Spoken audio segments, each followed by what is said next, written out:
बालाजी विश्वनाथ की हेल्प से। और इनके अगर हम काल की बात करते हैं कब से कब तक रहे, तो 1707 से 49, इतना लंबा समय है।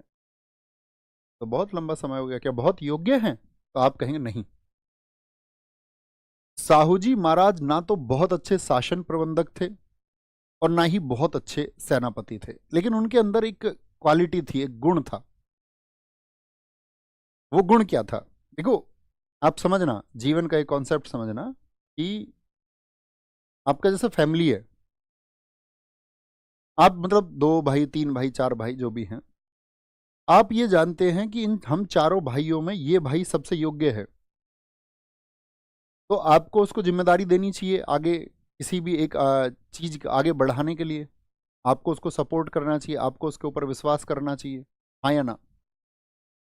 अब चक्कर क्या होता है, जब हम अपने अपने अधिकारों के लिए लग जाते हैं तो वो चीजें फिर कमजोर हो जाती हैं।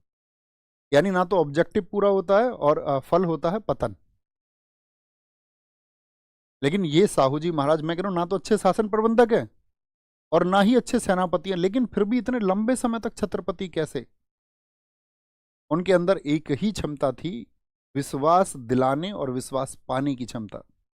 यानी वो किसी को विश्वास दिला सकते थे और वो किसी से विश्वास पा सकते थे, और वो विश्वास उन्होंने पाया था बालाजी विश्वनाथ से। और इस बात को लेकर के वो बहुत अच्छे से परिचित थे कि जो योग्यता मुझ में नहीं है वो मेरे पेशवाओं में है, यानी कि मेरे प्रधानमंत्रियों में है। तो जिसमें योग्यता है उसको फिर हमको आगे पुश करना चाहिए कि भाई इस व्यक्ति के अंदर योग्यता है, इसको आगे पुश करते हैं। पर ऐसा नहीं कि नहीं, ये गद्दी तो सिर्फ मेरी रहेगी। तो ये साहू जी महाराज की एक क्वालिटी थी जिसकी वजह से वो एक लंबे समय तक, तो शायद जब ये बैठे तो इन्होंने, आपका मैंने बताया कि इनको जब कॉन्फिडेंस मिल गया बालाजी विश्वनाथ का, तो उन्हीं को बनाते हैं आपका पेशवा। तो साहू जी महाराज ये कैरेक्टर याद रखेंगे बस, क्योंकि बहुत बड़ा इनका योगदान नहीं है, इनके समय पे आपका जो पेशवाई ने जादू किया उसका योगदान है। लिखना, साहू जी महाराज ने